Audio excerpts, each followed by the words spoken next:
बिहार में ग्रामीण सड़कों के निर्माण की जिम्मेदारी है और बिहार के भीतर चुनावी साल होने के नाते, चुनावी साल होने के चलते इस विभाग का जो बजट है वह 3 से 4 गुना बढ़ा दिया गया है। तकरीबन इस वर्ष 20,000 करोड़ रुपए खर्च किए जा रहे हैं बिहार राज्य के ग्रामीण सड़कों के निर्माण, उन्नयन, रखरखाव के लिए।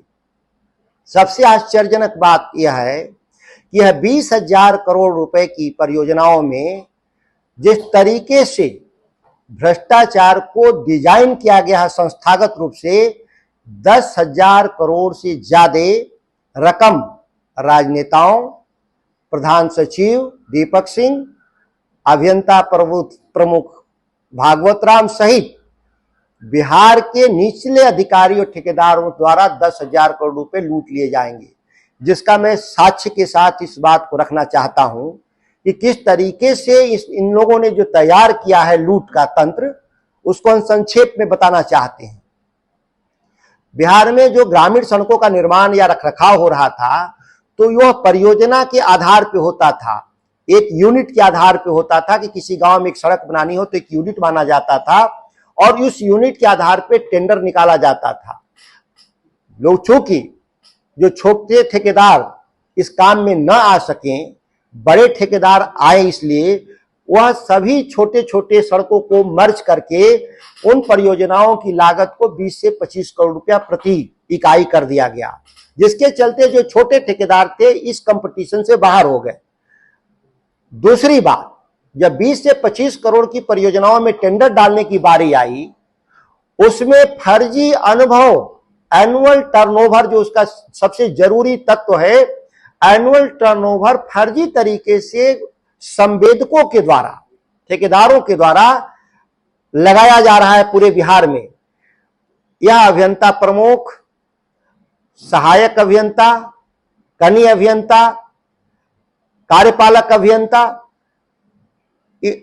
मुख्य अभियंता सहित ये तमाम लोग इस सिस्टम में जो लगे हुए लोग हैं, उन लोगों के पास एक सिंडिकेट बना दिया है कि जो लोग कट मनी पहले दे देंगे सरकार के अधिकारियों को, उनके कागज फर्जी तरीके से भी पास कर दिए जाएंगे और जो लोग पैसा नहीं देगा, सही कागज रहते हुए भी उनको टेंडर से बाहर कर दिया जाएगा। ये इसलिए मैं कह रहा हूं कि साक्ष्य है, केवल आरोप लगाने के लिए मैं आरोप नहीं लगा रहा हूं।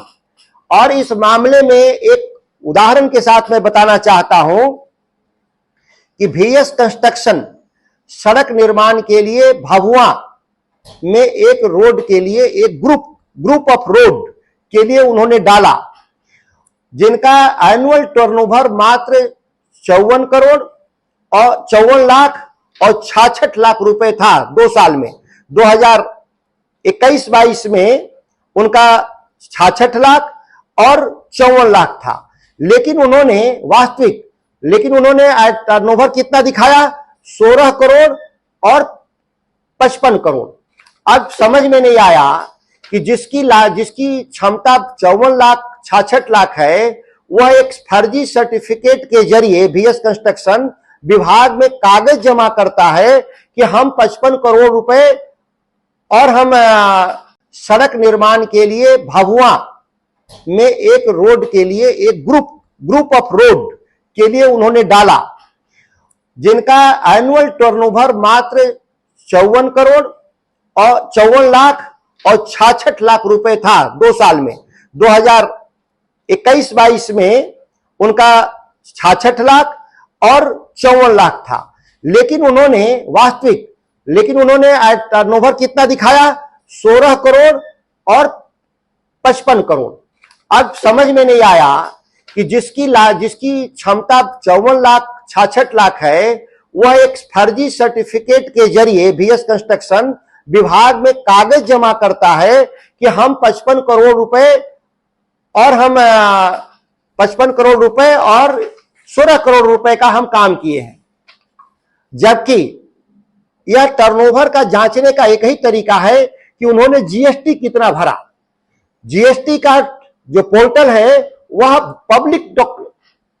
डैशबोर्ड है जिसमें कोई भी जाके देख सकता है कि कौन कंपनी कितना जीएसटी भर रही है।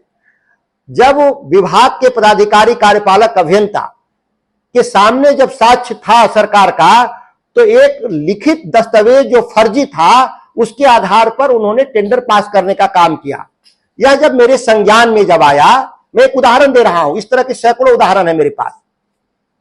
मैंने इसकी जांच के लिए 9 अप्रैल को प्रधान सचिव दीपक सिंह को मैंने दिया कि इसकी जांच की जाए, ये फर्जीवाड़ा पूरे बिहार में हो रहा है।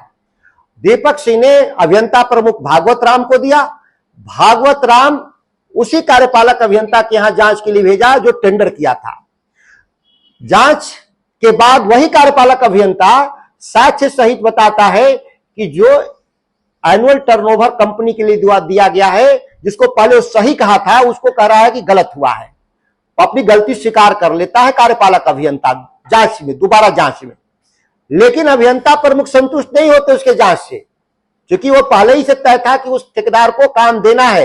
ये पहले ही ये लोग 5 से 10% योजनाओं में तय कर लिए हैं। जो जमा कर रहा है उनके लिए नियमों को कैसे तोड़ा जा रहा है। अभियंता प्रमुख ने दोबारा जांच का आदेश सुपरिटेंडिंग इंजीनियर को देता है। सुपरिटेंडिंग इंजीनियर को आदेश देता है इस आलोक में कि उसी सीओ जो फर्जी सर्टिफिकेट सीओ दिया है उसी से जांच कराया जाता है। तो कोई भी व्यक्ति जो फर्जी कागज बनाएगा, वह व्यक्ति कैसे कहेगा कि हम गलत बनाएंगे। तो वही चार्टर्ड अकाउंटेंट कहता है कि नहीं, कागज मेरा सही है और सरकार में जो कागज जमा है उसके बारे में मुझे कुछ नहीं कहना। तो सरकार के द्वारा जो कागज है उसको नहीं मानना और एक चार्टर्ड अकाउंटेंट के कागज के आधार पे उस कंपनी को काम देना, यह एक कार्टेल साबित करता है कि इसमें प्रधान सचिव, अभियंता प्रमुख, मुख्य अभियंता, सुपरिटेंडिंग इंजीनियर, कार्यपालक अभियंता, यह पूरी चौकड़ी है डिपार्टमेंट के भीतर, वह सभी लोग मिलकर के हिस्सा बांट रहे हैं। जो खुलेआम इस बिहार में 10,000 करोड़ से कम की लूट नहीं होगी, इसका पूरा प्रमाण सहित। और इस तरह के दर्जनों नहीं सैकड़ों मामले बिहार में हैं। केवल मैं बीएस कंस्ट्रक्शन का एक उदाहरण मैंने दिया और इसमें बकायदा आपको साक्ष्य सहित मैं दिया हूं कि किस साल में उनका कितना जीएसटी जमा है। लेकिन चार्टर्ड अकाउंटेंट के द्वारा यह दिखाया गया कि नहीं, उनका टर्नओवर 100 गुना ज्यादा है, 10 गुना नहीं। 54 लाख को 55 करोड़, 66 लाख को 16 करोड़, 100 गुना फर्जी तरीके से बढ़ा दिया गया। और उसके बारे जो कंपनी है उसके बारे में सच्चाई है कि कोई अनुभव नहीं, और उसको काम देने के लिए किस तरीके से संकल्पित है लोग, यह साक्ष्य के तौर पे आप देखेंगे। इस मामले में माननीय मुख्यमंत्री को भी मैंने पत्र लिखा।